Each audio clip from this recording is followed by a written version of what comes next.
Hello, hello, hello. Welcome to Piano Tech Radio Hour, folks. Good to see you all. We will let folks trickle in here a little bit before we officially get started. Good to see you folks, and also from all over the planet.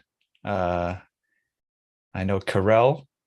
I don't really know how to say her name, but I see it very often. You're over there very, very much further east than we are. Good to have you here. It's probably late at night.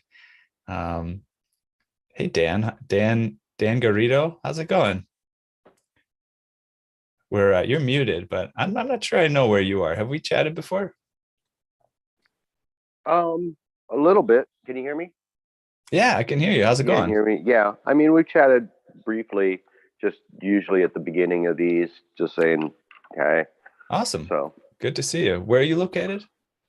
I'm in Sarasota, Florida. I mean, I'm not in Sarasota, Florida right now. I'm in Cape Coral, but working on a piano. But oh, nice. Yeah, I've got a good friend in Sarasota. So it sounds you're actually getting some work done while you attend. Yeah. One of the wonderful perks of online meetings like this. Yeah. I don't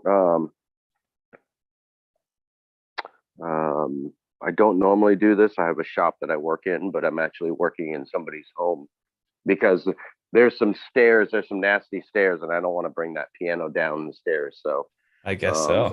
It's an M. I'm installing a QRS player in it. Oh wow! So I basically made my. Is it better this way or this way? Yeah, that's good. I basically have my brought my workshop to the thing. So well done, big mess sir. right now, but yeah. Yeah, I never have done QRS installations. Oh my goodness. There's my view. Oh man, that looks pretty sweet. That's one of the perks. But it's yeah. But yeah, pretty cool. That's incredible.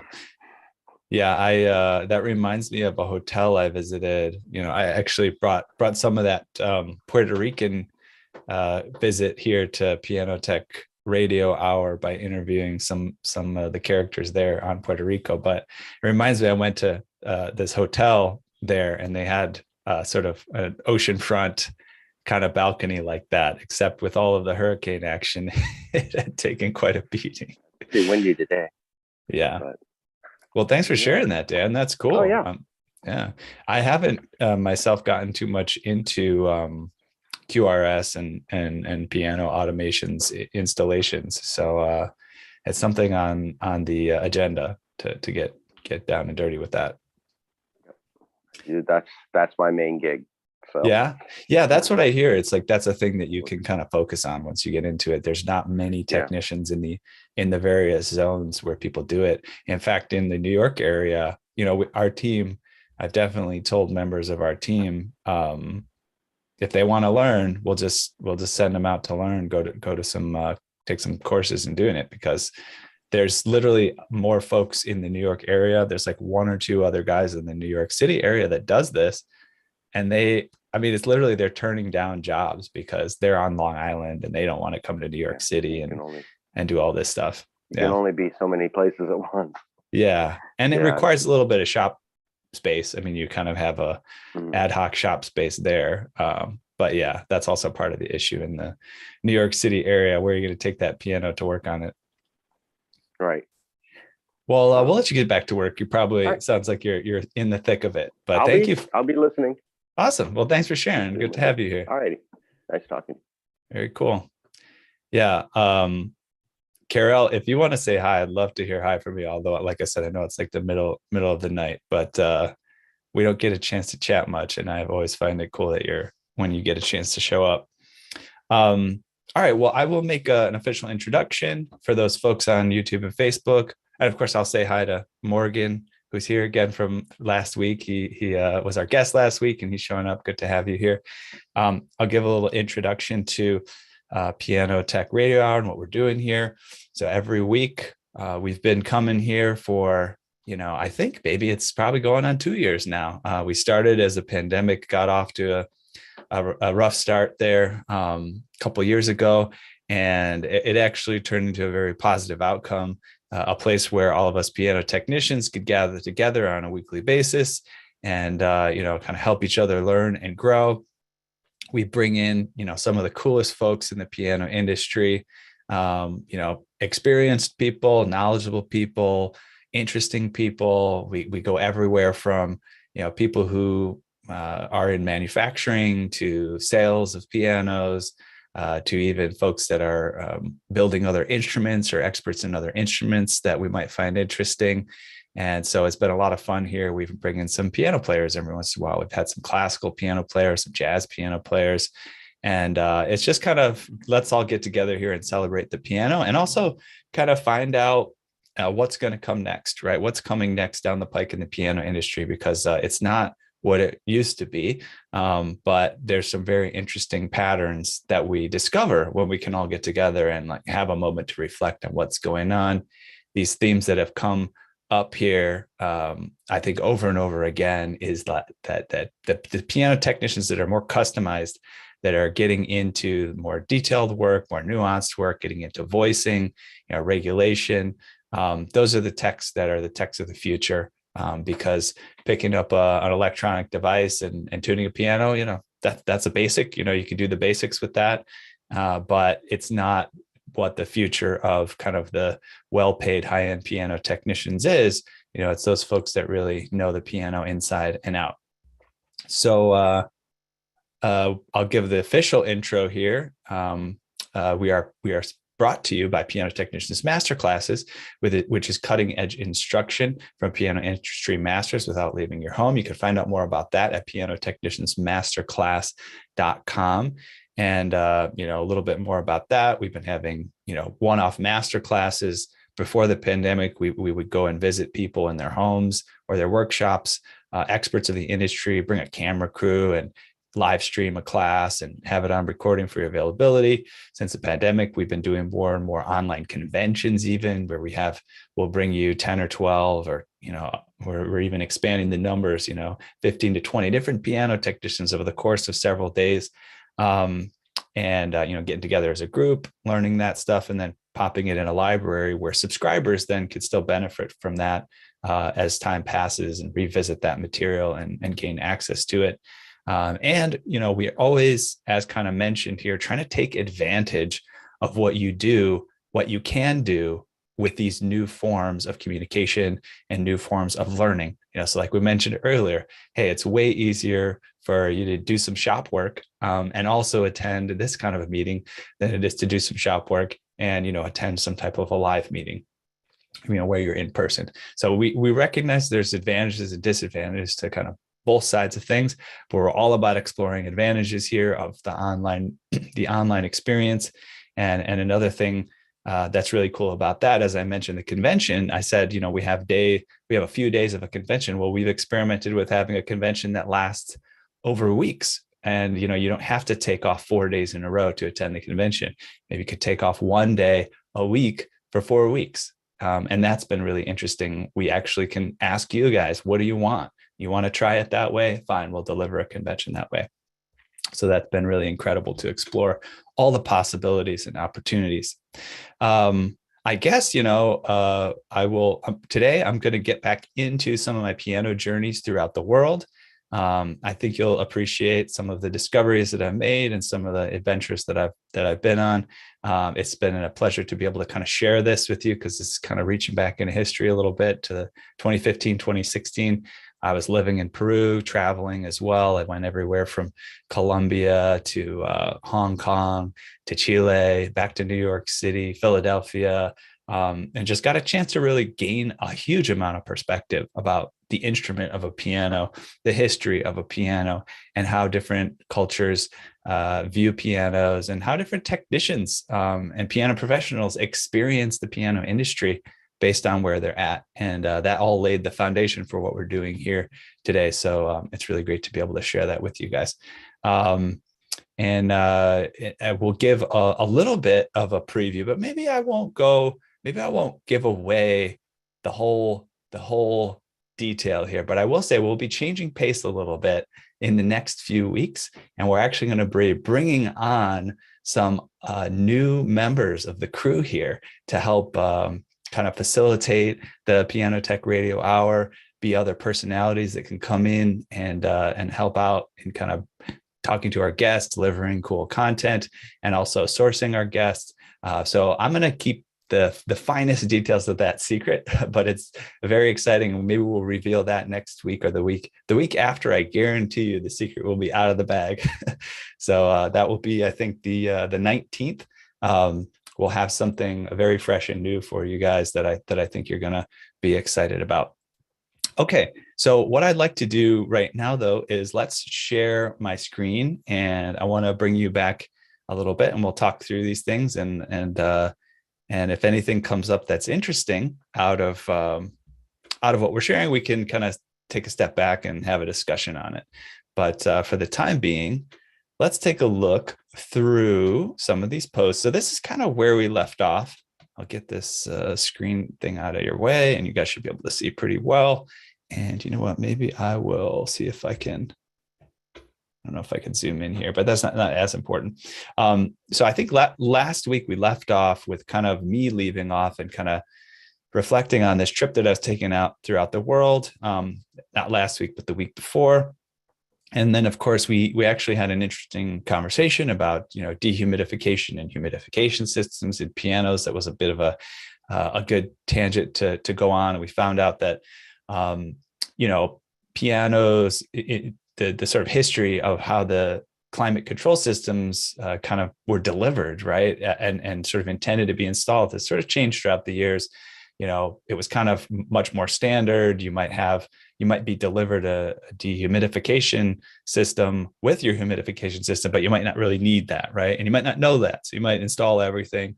Then later down the road, even the companies were a little bit more nuanced. Damp Chaser got a little bit more nuanced in terms of the products that they delivered. And so it was a very interesting discussion about humidity control that came out of this. I talked through a little bit of this already. I talked about visiting Hong Kong as well, and I think I even got into this very interesting thing that I've referenced a few times, but you can see where it comes from, about visiting all these different climates and having that be kind of an insight about how just music evolved and how instruments evolved just as a nature of the various climates that people live in. And I literally discovered that there were climates that you could have never invented the piano as it is today, or as was invented in the time that it was invented, just because the climate would not sustain it. Either the humidity would be too strong and sort of break down the materials too quickly and easily, or it might be too dry and the climate would dry things out too quickly and easily. And so it's really fascinating to sort of think about that. The piano really is not only an instrument that came out of a time in history, but it came out of a place, and it had to work within that place, and it didn't work in other places. And now as we get more global, we sort of make it work in other places, and we deal with the repercussions of that. So I think I'll cut in right here on this blog post. We'll read in a little bit, and then I have some very interesting stuff to share with you about the travels that I made. So I had a few goals that I carried with me along this trip. One in particular was to seek out new investors for Floating Piano Factory, to find people who want to become a part of the mission. And Floating Piano Factory, again, is my business in New York City. And this is just kind of an interesting fact I want to share with you guys, and it's become more relevant recently, and maybe we'll talk more about that later. It doesn't have much to do with pianos specifically, but I think it's a really interesting project that sort of evolved out of what I do. So I'm going out about this investment seeking in an unconventional manner.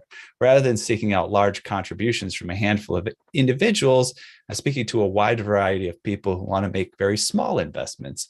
These are people I treasure, each in some special way. I see this as highly symbolic gestures from people who believe in what we're doing.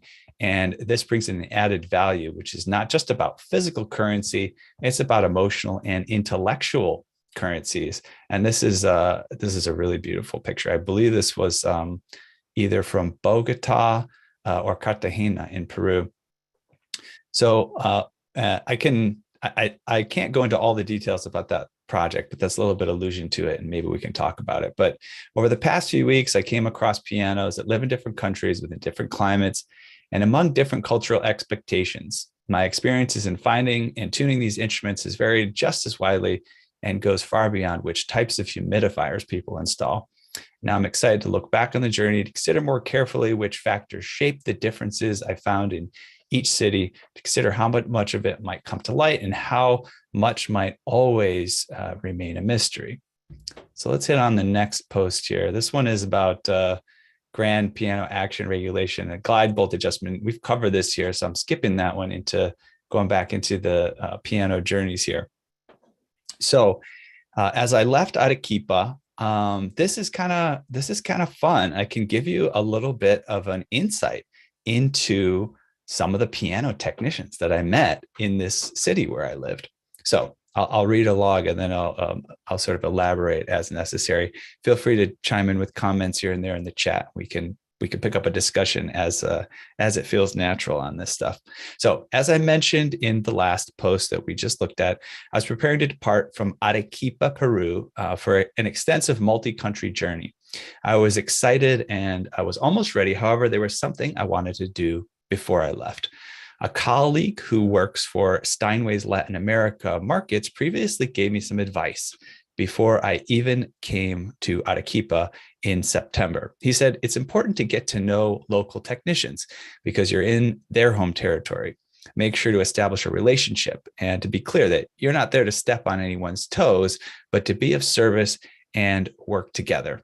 And with that in mind, I realized I was painfully overdue to meet two local technicians I had been hearing about. One's name was Juan Carlos Rivera, and the other, Roque Castillo. I was determined to meet with both of them before I had left Arequipa.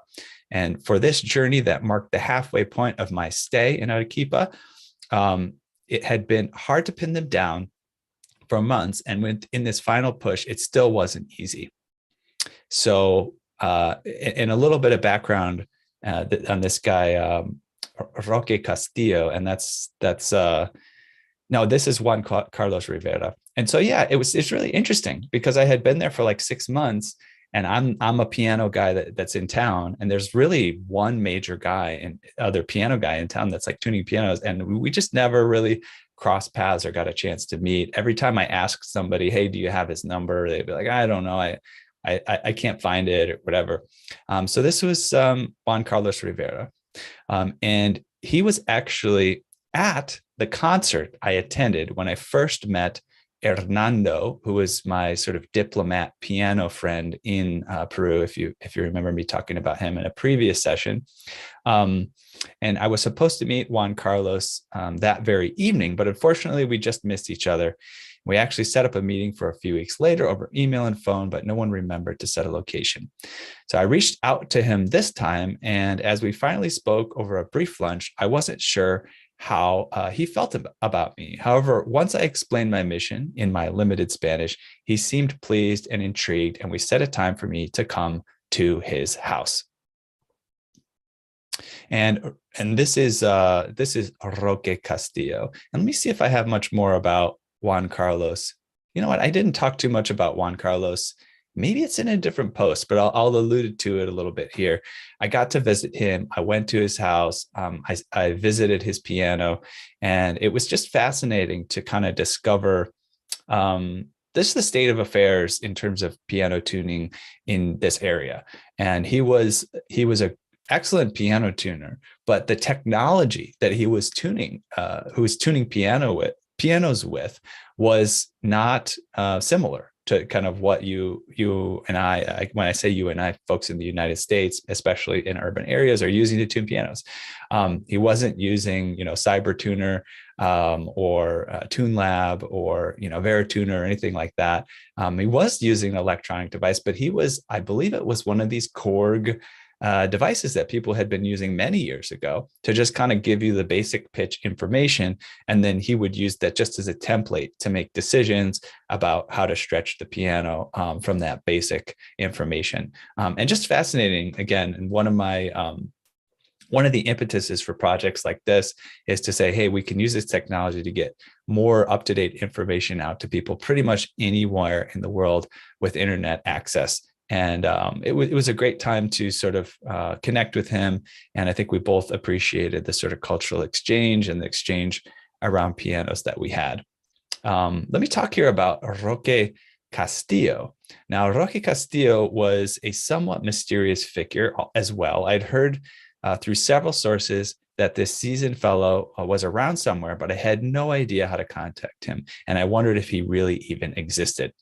So when I was at La UNSA, which we talked about a couple weeks ago, which was like the university, the local university, University Nacional San Agustin. So basically San Agustin University, a student told me that Roque was coming to his home soon to tune his piano. So that got me excited. And I spoke to Hugo Cueto, La UNSA's director of the music department, and he was the one that finally gave me the number at which to reach Roque.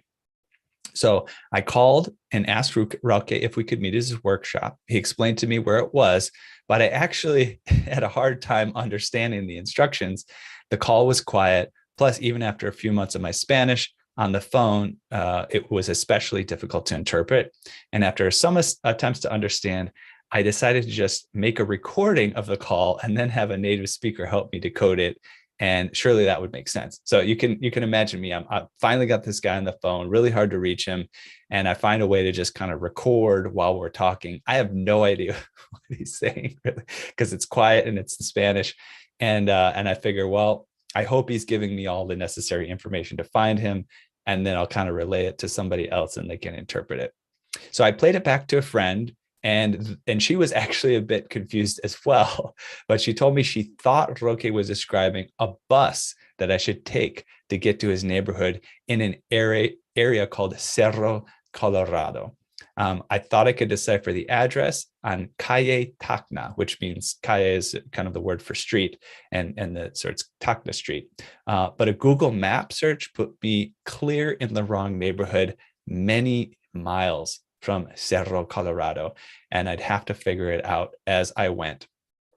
And so this is a kind of a preview. I'll go back to these two pictures, I guess, although I might give away a little bit of the rest of the story. This is Roque here. Here's the guy, sort of the second one from the left, and these are members of his family. And he lived in a very remote place. He did have a kind of a piano workshop in sort of a cinder block shed, that he had built for working on pianos. But really interesting and fascinating figure. Again, reaching back into, he had been working on pianos for many years, right? So when I talk about the sort of previous technician that I met, Juan Carlos Rivera, at least he had the benefit of being a younger technician. Maybe I think he had visited Germany for a few months to do some training to learn about pianos. But Roque had been for many years. You can imagine how much even more difficult it was for him to kind of find access to information about piano technology. And yet kind of become one of the central piano technicians in the area. Pretty impressive. So let's go back to where we were searching for him. This is actually some of the equipment that I found when I was hanging out with him. One of the piano tools, he had this sort of double-ended piano tuning hammer. So I'd managed to set up appointments with both technicians on the same day. So first I was planning on heading to Roque Castillo's workshop, the sort of older piano technician, and I was running late. So instead of taking that bus, I went and took a taxi. I still had no idea how to get there, but I hoped the driver would be able to help me with the directions. I gave the address and he was unfamiliar with it. So I did the only thing that I could think to do. I pulled out my laptop with the audio recording. I plugged in the headphones. I asked him to listen to Roque's instructions. He's actually a very, he lives there. He's a taxi driver. He's a native. And still, the driver listened to the exchange, then turned to me and said, I have no idea what this means. So, oh man, I hoped Roque would forgive me for being late, because at that point I was running late. If I ever even found him, was I going to still miss the opportunity to meet him before leaving? And so next plan, I went inside a nearby shop and asked the woman at the counter if she knew the neighborhood I was asking for. She suggested I get to the general area. and then just asked the local police where to go from there. She helped me hail another taxi. You can see the efforts I'm willing to go through to reach out to another piano technician. And then she even explained that plan to the driver of the taxi. Again, I have relatively good Spanish, but it was so helpful. She told the taxi driver, here's what you guys are going to do. You're going to go to that area, and you're going to talk to the police in that area, and maybe they'll know what's going on. It was the best plan available. And then when we got to the police station, they gave us some surprising news. There's 2 streets by the name of what we said, Calle Tacnic, and they're entirely in different areas. So we had no idea what to do there. The officer suggested one is probably more likely than the other. So off we went. We drove around the neighborhood for a bit, searching for the house. One disappointing factor was that we did not find Calle Tacna at all. All we found was Giron Tacna, which is kind of a different type of a name of a street, like avenue versus street, right? And this did not bode well. The poor taxi driver was very patient and became my ally in trying to solve this mystery. He waited while I literally just asked passersby if they knew a piano tuner in that area, but really no one even said they knew a piano tuner in the area. And I was thinking maybe the police officer was wrong, and we should have gone to the second option, right? There was another location. I was almost ready to give up, and then we came upon a woodworking shop, and I spoke with the owner of that woodworking shop, and amazingly, he knew where Roque lived, and this was the right street. I arrived at Roque's home an hour late. Fortunately, that's Arequipa time, and that's completely not to be unexpected. So I was warmly greeted at the gate, not only by Roque, but also some of his lovely family. And as I mentioned earlier, you kind of saw a picture of his family. Again, I spoiled the end of the story. I did actually find him eventually. Here's me in his living room with a couple of folks in his family. He has quite a large family, actually. It was impressive to see that he supported such a large family as a piano technician. It turns out that Roque has a rather extensive family with 10 children and 28 grandchildren. Only a few of them were there, but it was still a wonderful group. And as we took photos together, his daughters and grandson said, "Grandpa's famous. I made Roque Castillo famous." And now he's famous to all of you as well. And that's kind of fun. So I learned that Roque was not only a technician, but used to own a shop that sold all sorts of musical instruments. We looked through his current home workshop, and I got to talking with his grandson. His grandson's name was Ephraim, a very sweet young boy. And he's maybe 8 or 10 years old. He excitedly asked me questions about where I'm from, and I asked him if he spoke English. He said no, but he does speak French. And I was so surprised. He explained that he attends a French-Peruvian school where the students speak dual languages. Interestingly enough, I actually had a friend, Laura, that taught at the very French-Peruvian school that he attended. And that's also interesting, is she was one of the first people to try to help me decode the message about how to get to Roque Castillo's house. Even though she speaks French, her Spanish is excellent. So there's me with Laura and having a coffee at a local cafe. Also happens to have a really interesting piano in it. You can kind of see in the background there. That's a story for another day. So I asked the Ephraim, the grandson, if he knew her, and he did. Another surprise. So later that day, he added me on Facebook, and we don't chat on Facebook anymore. I kind of fizzled out, but we did have fun chatting back and forth. He was a super cool kid and just sort of loved being able to connect with me and chat back and forth. And here's a nice photo in Roque's home. Maybe if I open this, it's worth opening in a new tab so you can get a bigger view of that. And she's playing the piano that they have at home in their living room, kind of a cool instrument with some interesting decorative elements. And one of Roque's daughters, she said she had a piano. I guess this is at her home. So they actually all had this little compound in his neighborhood where they all had homes within a few blocks of each other. And so we went over to her house, and it wasn't that far. So we went and we saw that. We gathered everyone up and headed over to check it out. She played for Elise, and we spent some time sharing snacks, playing with my Google Glass, which I was using to take video and pictures, and we were just hanging out. Okay, so now we get to go back to the journey with Juan Carlos. But first, before that, I see there's at least one comment in the chat. Okay, got it. Sweet, sweet. Just a small, just a small comment. So no questions. I'll move on to the next one. And this is Juan Carlos Rivera. So you can imagine this all happened in one day. Been there for 6 months, trying to seek out these two piano technicians. And finally, on the same day, right before I'm leaving town for a few weeks, I got a chance to find them both. And this is Juan Carlos Rivera. So although we were having a great time, I had my meeting with Juan Carlos to get to. One of Roque's daughters was taking the same bus, actually, which is nice because you can tell I was a little bit lost in a very strange area. So we rode the bus together, and she told me where to transfer. And that was a much smoother trip this time. Thankfully, when I got on my second bus, I was surprised to see, I don't know if I've told you guys about Lucio. I think we might have done this in another program. He was a pizza shop owner that was from Italy. He had Italian and Peruvian roots.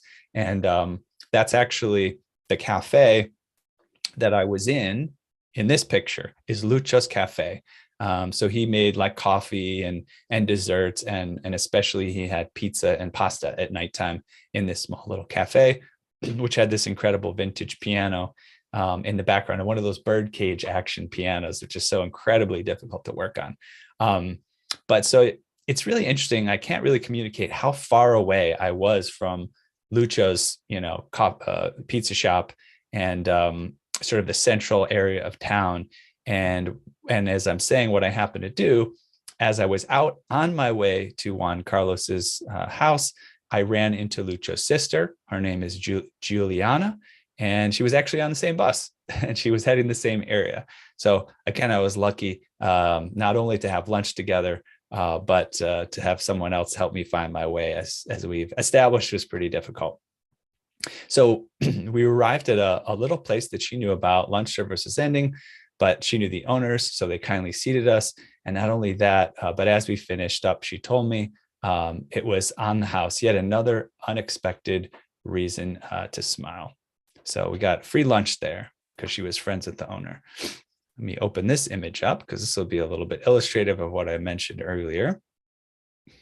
So Juan Carlos is a busy guy. He has 3 jobs: piano technician, music teacher, and choir director. He's also the father of 2 daughters. That's not uncommon. That's kind of like similar to folks. There's a few folks in the States that are like this. They do that kind of piano tech, music teacher, choir director kind of thing. His home is in a well-developed area, but it wasn't always so. He told me his property used to be part of a factory where his mother had worked. And one day the company offered her a chance, which is actually really nice, to buy a piece of the land where the factory was. And now he lives there on that house that he built, watching the neighborhood grow around him. I played some pianos that Juan Carlos has tuned, so I know that he does great work. And knowing that, I was surprised to learn he uses no more than his delicate ear and a vintage Korg. Yeah, I was right. I was trying to remember it. I wasn't sure whether it was in the story. A vintage Korg chromatic tuner is what he was using to tune pianos. I told him about the software I was using on my iPad. Of course, we all know CyberTuner and the additional information it provides. He's excited to talk more about the tuning technologies. So it seemed we could both learn some new things from one another. And I hoped to spend some more time with him soon. And I think this is a little bit of a wrap up to this. I'll wrap it up, and maybe we'll take a quick pause and see if anybody has any interesting comments or observations. So finding my way through. And this is, again, one of Roque Castillo's daughter here. And this is the door to their house. And I just want to point out how difficult it would be to recognize. I'll put this in in a new tab as well. So it's not like a house with a lawn where you can kind of see up to the house and stuff. A lot of houses in this area, they have like a big wall or a big gate in front of the property. So you walk around, you can't tell what's inside one property from the next. So on top of everything, trying to find this guy, of course, he was behind like a 16-foot metal gate that I could hardly decide what could be behind that. So tracking down these 2 wonderful technicians was daunting, but after all this time hearing about them, it felt good to finally connect, to meet these established piano technicians who call Peru their home. The question of when our paths would cross had been hanging for months. When I used to teach biology classes through the city of New York, the City College of New York, We would give freshman students big textbooks to study from. It was a lot of information and hard to figure out where to begin. But if you simply read through from page 1, it's actually easy to get lost. Many of these new students needed a primer on studying. I taught them to read the headline of each chapter, then write down specific questions that came to mind and predictions about what they might learn. Then as they read, they could actively search for the answers. It helped generate curiosity and create a clear goal with which to drive their attentiveness to the material. In a similar way, having the questions of how to meet these fellows had been driving me. It allowed me to experience Arequipa with a more attentive eye, to experience a fuller version of what the city can be from the center of every corner, from the center to every corner. And as the journey to find these two men was so overwhelming, I had to break things down and to take it one step at a time. I'm glad I did, as I ran into so many other great connections along the way. I was honored to be welcomed into these people's homes and to bond with new friends I otherwise never would have known. All this because of our shared love of pianos. So now that I'd met Juan Carlos and Roque, it was nearly time to depart from Arequipa. There's just a couple more visits I needed to make to close the chapter on the first half of my adventures there. I needed to visit Hernando, that's Hernando Torres Fernandez, who's the diplomat from Peru, who actually plays concert piano and has played concert piano all over the world. He would provide me with some signposts to guide me through my journey in Colombia and get me access to see the pianos at the famous Santa Catalina Monastery of Arequipa, which is, I guess, probably coming up here in the next post. But yeah, I love this. Just stop sharing here, just in case there's any questions or comments. Has anybody else had much experiences kind of visiting other countries? I mean, I guess you could even say even other states, you know, that the United States is a place where there's several climates and environments. I'm not sure if anybody has, you know, so some of us are just kind of stationary where we are. So it's interesting to see all these different areas. Let me know if you have any questions or comments on this. If not, I'll take us on to the next, post. All right. I will leave it then to move on. But I will say to the folks on Facebook and YouTube, we'll be signing off here pretty soon. And if you wanted to finish up the call with us, you'd have to make sure and get the link to join us directly in the Zoom call. And we'll be posting that if I can soon. And in the meantime, we'll get back into the session.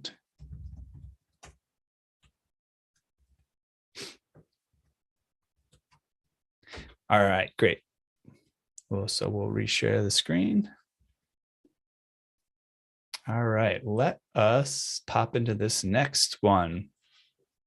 Now, this one I talked a little bit about previously. So a few things that happened before I left Arequipa. I returned to this university, La UNSA, to work with the music students once again. This time we pulled apart a piano so they could see how it's assembled, how the various pieces all fit together. It was a rare opportunity for them. As a student, you don't usually get the chance to take a piano completely apart, because once you open it up and start poking around, it can get really delicate. There's a lot you have to learn in order to explore without doing any damage, but I'll get back to that. And I did find a folder here with some photos. So we actually talked about this, I believe, a couple of weeks ago. So we went into some details about visiting this university and talking to some of these students. And I think it might be interesting to shuffle through a few of the photos from that experience. A couple of them were on the original post, but not all of them were. So let's just take a look through and see if there's anything interesting. This is a very cool mural that they had. And again, this is Universidad Nacional San Agustín, St. Augustine University, one of the major universities in the Arequipa area, you know, where you can study all sorts of things, among them, you know, music and art. And this particular building held both art and music students, maybe even some of the other arts like theater or something like that. But I knew they had visual art and music in this particular building. So there's a cool mural that someone had painted on the side of a building. This is my friend who introduced me sort of to the university he played piano professionally and played in bands and toured and stuff like that. So we made some great connections. He's the one that kind of took me on these adventures that we talked through a couple of weeks ago. And there's a little bit more pretty great art that they're doing at this university here that just sort of hangs on the walls. This is one of the ones I shared in the original post. It just screams jazz to me. I don't know why, but that's what I get out of that one. And I suppose, this is a long video, but maybe just for the sake of you getting sort of an experience of being in the environment, maybe I'll play just a few seconds of it. I'll have to stop share and maybe add, well, I don't think we necessarily need audio. Maybe I'll just share a little bit.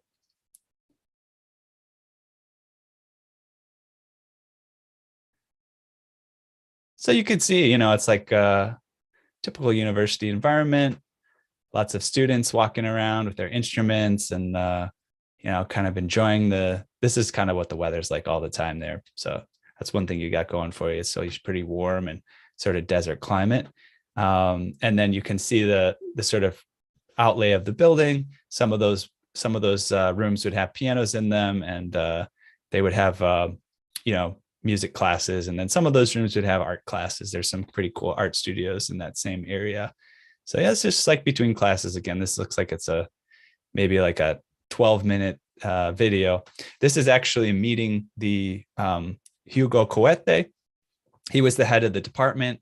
So this is me kind of trying to talk through with him the idea of teaching to the students a little bit. And of course, he was on board with that. I have to say, though, it's really interesting if I say, of course, he was on board with that. Even though all this stuff, seems really great and sort of positive from our perspective, when you just kind of show up in a new area and nobody knows who you are, they don't know, like, oh, hey, I want to teach your students about pianos. He doesn't know if I'm a great piano technician or some hack or something like that. So interestingly, there's a bit of a vetting process, I had to go through to kind of just build some of these relationships. I learned it's just natural, when you're a new person in a new area. So there's us talking to him, another video. Here's him, I believe, writing down the contact information for Juan Carlos Rivera and Roque Castillo, one or the other of them, or both. There's me hanging out with him. Got a few of those. Yep, there it is, Roque Castillo. Oh, this is great. Actually, you know what? Maybe I'll share some audio on this. This is from the post from 2 weeks ago. This is the guy that travels the world. He's blind.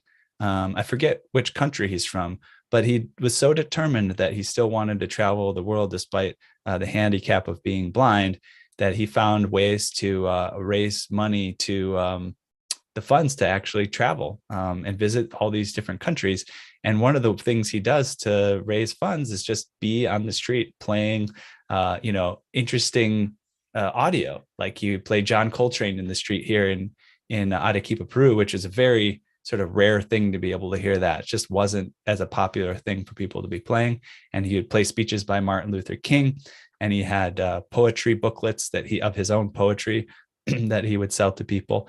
So I think it's worth it. And let me see if I'll share audio and just see what's going on there. Let's see here. Share screen. Sound, optimize video. There we go. Yeah, let's check this out.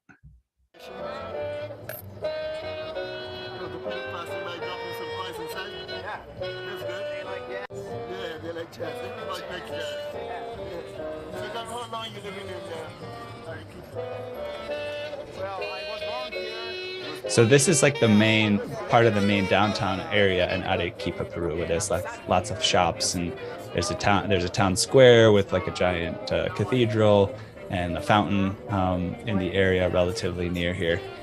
So you kind of get a sense of what the area is like, and it's really a lot different, right, than what I might see every day. But there's similarities and differences to the life, my life in the United States, in New York or in Chicago or in the suburbs. But really cool character, and really awesome experience to just have him there playing John Coltrane's Giant Steps for all to hear. So here's us talking with him. And there's a picture of us together. Another one. Continuing to chat. And I think coming up here, I think in this, I do have some pictures. Oh, this is the Rhenish piano that we saw from last week. I'll have more detailed pictures because last week we just kind of got the highlights, 2 or 3 pictures.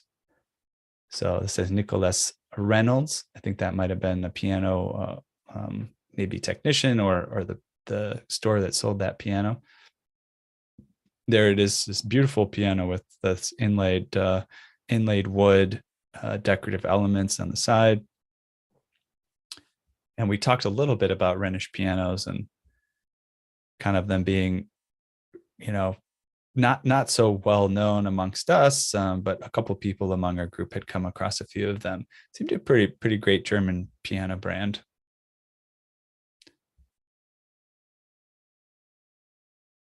Get a little sense of the harp there.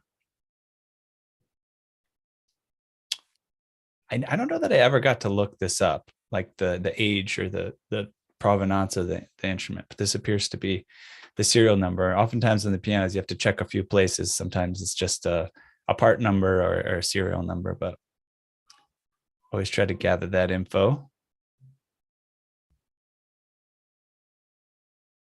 Yeah, beautiful, beautiful woodwork. And that's the room it was in, also kind of a beautiful room within the university's downtown campus.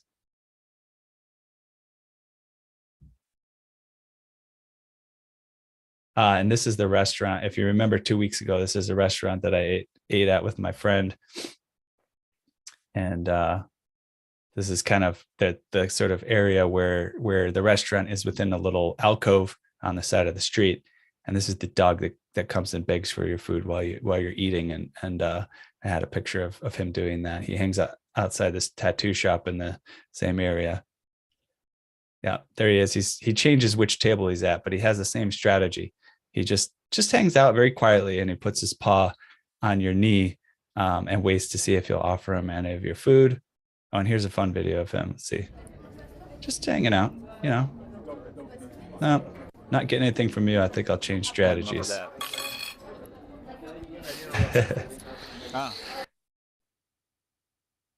Yeah, he's licking his chops. He knows something's probably coming soon, especially because I'm taking photos. And there's the move right there.